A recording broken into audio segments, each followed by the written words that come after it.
Good అండి. నాకైతే చాలా నచ్చింది మూవీ. క్రిటిక్స్ అదంతా వదిలేస్తే మూవీలో వాచ్ చేసే వాళ్ళకి అయితే నచ్చుతుంది. గ్లోబల్ స్టార్ ఎలా ఉన్నారు మేడం? చాలా బాగా చేశారు.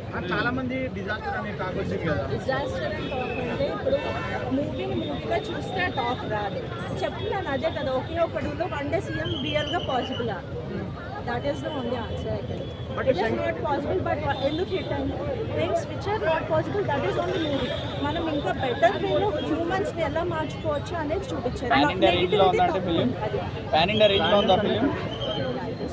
మూవీ పరంగా అయితే గేమ్ చేంజర్ మనకి ఇచ్చి పడేసింది మేడం.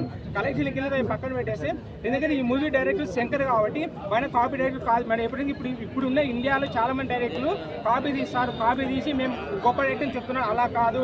టెక్నికల్ లేని కాలంలో శంకర్ గారు చాలా గొప్ప గొప్ప సినిమాలు తీశారు. జెంటిల్మెన్ నుంచి ఇప్పుడు గేమ్ చేంజర్, ఇంకా నెక్స్ట్ భారతీయ 3 రావచ్చు, ఇంకా ఎన్ని సినిమాలు రావచ్చు. శంకర్ గారు డైరెక్టర్ ఈ ఇండియాలో మళ్ళీ ఎవరు పుట్టలేరు. 3 years తీసారు కదా మూవీ, హై మూమెంట్స్ అవుతున్నాయా?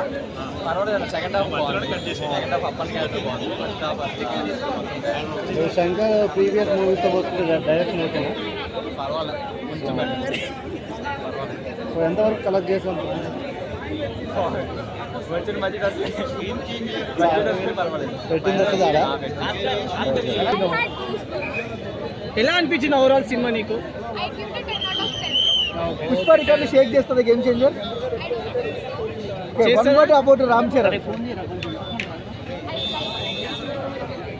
గ్లోబల్ స్టార్ మాట నిజమే అంటారా? మూవీలో హైలైట్ అంటే ఏం చెప్తారు? కెరియర్ బెస్ట్ పర్ఫార్మెన్స్ ఇది. రంగస్థలం కంటే బాగుంది. మూవీలో హైలైట్ అంటే ఏం చెప్తారు?